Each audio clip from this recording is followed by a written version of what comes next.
In the news, Governor YAHAYA BELLO of KOGI State says his ambition now is to help President BOLA TINUBU to succeed. ZAMFARA State issues ban on illegal mining activities and other stringent action against violators. Speaker of Canada's House of Commons ROTA apologizes for praising Ukrainian Nazi war veteran. In sport, President BOLA TINUBU declares 7th National Youth Games open as teams make mark on medals table. This is the MLC TV Global News reaching you live from the city of Lokoja, the confluent states of Nigeria. I am Joy Moses. Thanks for joining us. The federal government has postponed the introduction of the human papillomavirus vaccine earlier scheduled for September 25th to October 24th. The Executive Director and Chief Executive Officer of the National Primary Healthcare Development Agency, Dr. Faisal Shaib, disclosed this to newsmen. The FG has scheduled September 25th for the introduction of the HPV vaccine for girls of ages 9 to 15 to prevent cervical cancer. The HPV vaccine has the potential to prevent more than 90% of the HPV attributable cancer. In Nigeria, an estimated 14,000 women are diagnosed with cervical cancer and over 7,000 women died from the disease every year. However, Dr. Shaib told journalists that the HPV vaccination meant to commence Monday has been postponed to October 24th, 2023. He said the introduction of the vaccine was postponed to create more awareness of the vaccine. The introduction of the vaccine was scheduled to kick off in 16 states: Abia, Adamawa, Akwa Ibom, Bauchi, Bayelsa, Benue, Enugu, FCT, Jigawa, Kano, Kebbi, Lagos, Nasarawa, Ogun, Osun, and Taraba. He said the states were not fully ready to launch. In most launch states, there was a need to create more awareness and demand for the vaccine. Meanwhile, the Lagos state government said it would announce a new date for the introduction of the HPV vaccine campaign scheduled for Monday for logistics reasons, as informed by the Federal Ministry of Health. The Lagos State Primary Healthcare Board disclosed this in a statement signed by its Deputy Director of Public Affairs, Philade Olumide. Governor Dauda Lawal of ZAMFARA State has issued a ban on illegal mining activities, ordered law enforcement officials to take stringent action against violators. Over the years, illegal mining in ZAMFARA has fueled banditry and other criminal activities. Governor Lawal, in a statement by his spokesperson Suleiman Bala Idris, noted that it is time to end this destructive activity and implement measures to protect the safety and well-being of the people. He stressed that security operative has been given strict orders to take bold steps and shoot on sight anyone engaging in illegal mining. He said the directive is necessary to ensure the safety and security of the good people of ZAMFARA and deter potential wrongdoers from committing such acts. The Kaduna State government has canvassed for investment and support from the Kingdom of Saudi Arabia. Deputy Governor Dr. Hadiza Sabuwad Balarabe stated this at an event to celebrate the 93rd National Day of the Kingdom of Saudi Arabia at the Efficient Event Center in Kano. In her remarks, the Deputy Governor thanked the Kingdom of Saudi for the goodwill and continued support to Nigeria, Kano State and Kaduna by extension. She further said that Kaduna State was open for business and called for more support from the Kingdom of Saudi to Kaduna State, especially in the area of investment. She said she stands here representing the Governor of Kaduna State, Oba Sani, who is unfortunately absent in the event. He has asked her to extend his warm felicitation to the General and the people of the Kingdom of Saudi Arabia. The event was hosted by the Consul General of the Kingdom of Saudi Arabia, Kali Amitis. Other dignitaries include the Emir of Kano and Sultan of Sokoto, all represented, government officials, captains of industries, members of the diplomatic corps, and other eminent personalities. The Ooni of Ife, Oba Adeyeye Ogunwusi, has advised the federal government to clamp down on citizens who are hoarding dollars amidst the free fall in Naira exchange value. The monarch also called on Nigerians to patronize locally made fabrics, adire, instead of foreign ones in order to strengthen the Naira. Oba Ogunwusi spoke at his palace over the weekend during the graduation of 150 women tricycle riders trained under Queen Moremi Ajasoro. Tricycle riders program held side by side with the Adire exhibition by Southwest Adire makers. The women trained in tricycle riding were drawn from the 4 local government areas in Ifeland and underwent 3 weeks of training. The Oni, who said Nigerians must work on their cravings for imported goods to save the naira, also called on the government to go after those hoarding dollars. He also implored the government to be involved in this kind of initiative from time to time. He said if we patronize our own products in this country, there won't be pressure on the dollar.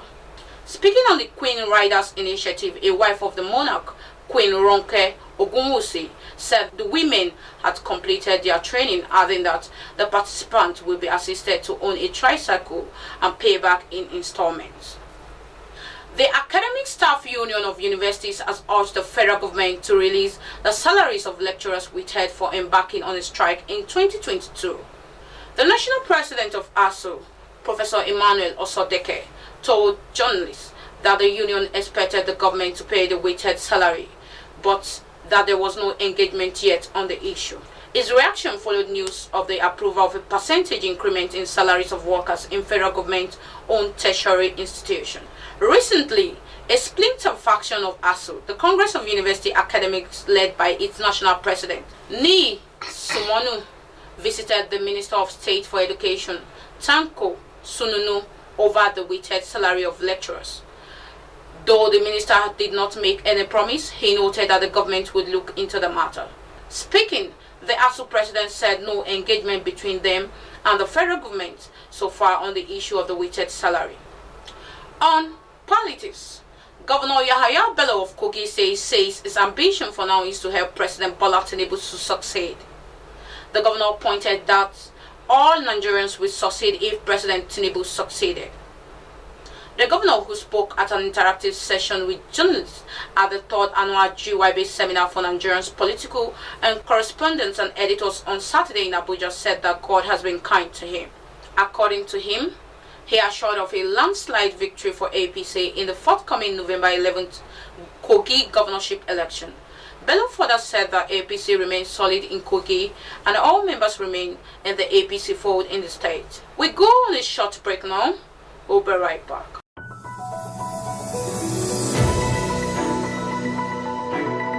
Malachite TV Online is here.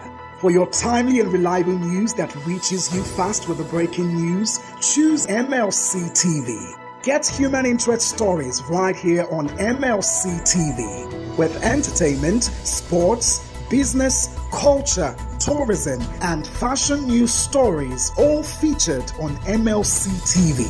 Not forgetting political and current affairs news, state and federal government and people's matters will be discussed regularly on MLC TV. MLC TV, your one-stop online destination for unbiased, accurate news, entrepreneur ideas, and youth matters to the rest of the world. MLC TV, reaching everywhere, informing everyone.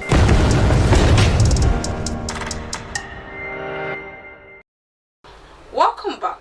On crime, the National Drug Law Enforcement Agency (NDLEA) spokesperson Femi Babafemi has said that the agency has intercepted 4 tons of illicit and controlled drugs in 7 states within 1 week.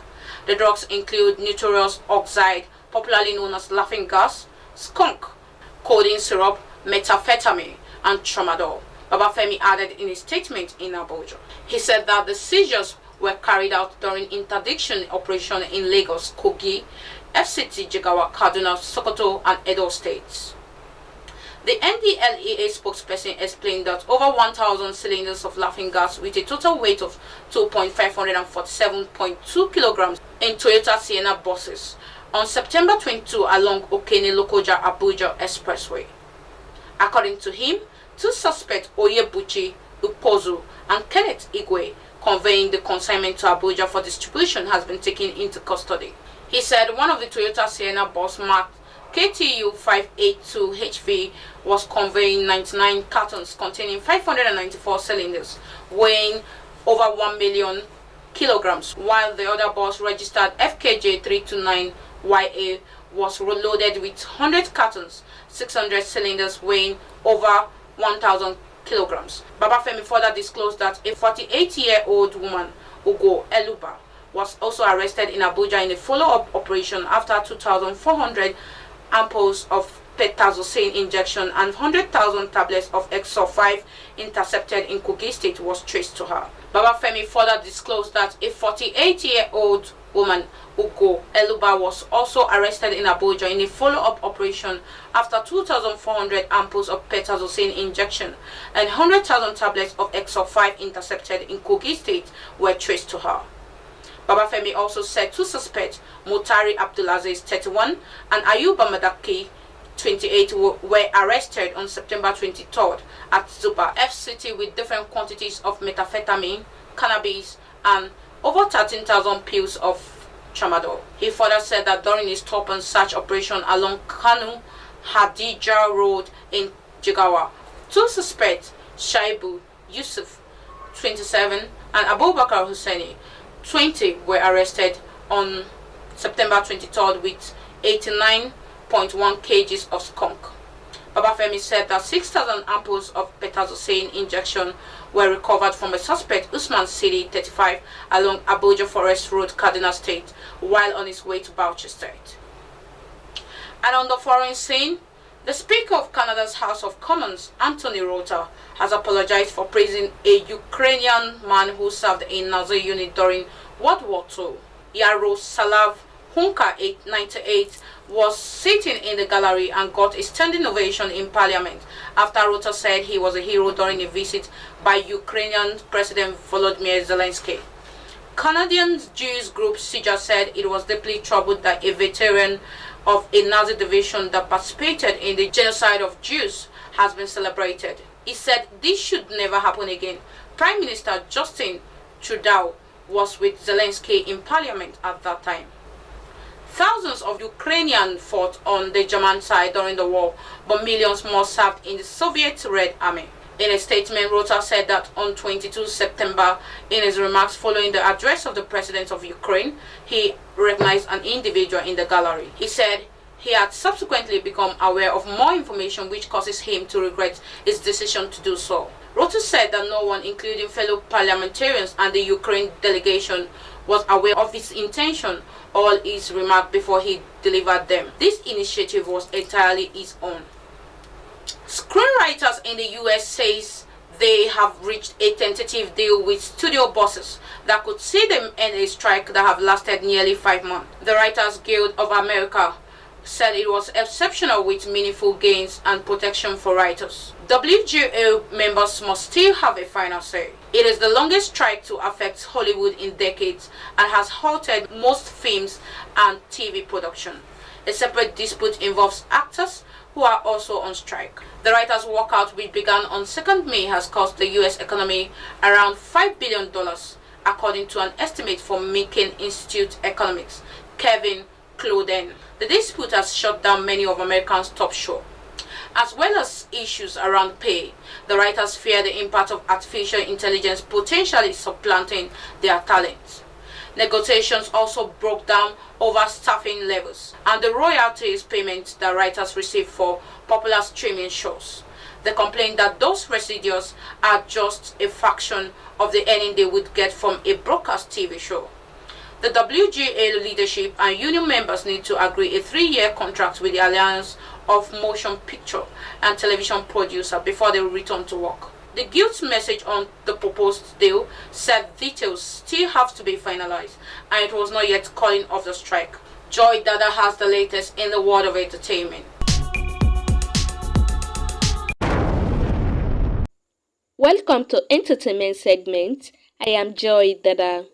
In Africa, All Africa Music Awards, Afrima has emphasized the importance of regulating and institutionalizing the music entertainment industry as it joined millions of African youths and music fans to express grief over the demise of Nigerian singer Mohbad. Mohbad died on Tuesday, September 12, 2023, in an event that has generated massive public reaction. The president and executive producer Afrima Mike Dada, in a statement while lamenting that Africa has lost a promising talent in its growing music industry in a shocking manner, noted that institutionalization of the music or entertainment industry remained a top priority in curbing the unprofessional practice that have been existing within the industry in Africa. Afrima concern echoed the call for justice for the late musicians whose passing has created suspicions of foul play. The Nigerian police are currently investigating the circumstances surrounding Mohbad's death as the public keenly awaits the outcome. Crossing over to Europe, union leaders and Hollywood studios reached a tentative agreement to end the historic screenwriters' strike after nearly 5 months, though no deal is yet in the work for striking actors.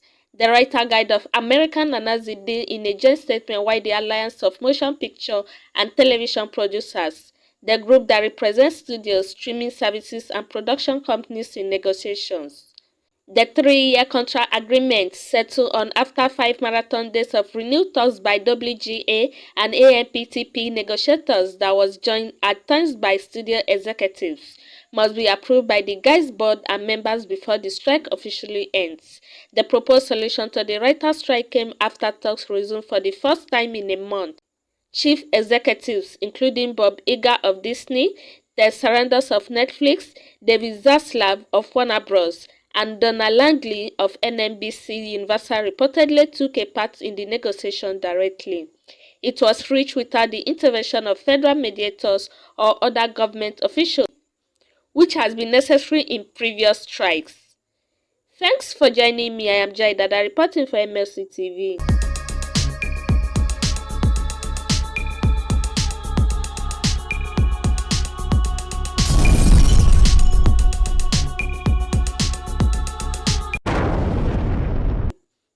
Thanks for the update, Joy. And that is the size of our package. If you like what we are doing, do support us by subscribing to our YouTube channel, Malachi TV. Like and follow our Facebook pages, MLC TV, MLC TV2, MLC TV Yoruba, and Ibrababe MLC TV. Instagram MLC TV 2021, Twitter Malachi TV, and TikTok Malachite_TV. For your event coverage, appearance on any of our programs, contributions, comments, advert placement, or sponsorship, please call or send SMS to any of our numbers displayed on your screen. Join Malachi TV online on weekends to watch our various programs. Saturday 7 p.m. Political Arena, Sunday 6 p.m. Women's World, and Monday 9 a.m. The Opinion. It is Malachi TV, reaching everywhere, informing everyone. Please be your brother's keeper to build a happier and better society together. I am Joy Moses. Thanks for watching. See you tomorrow.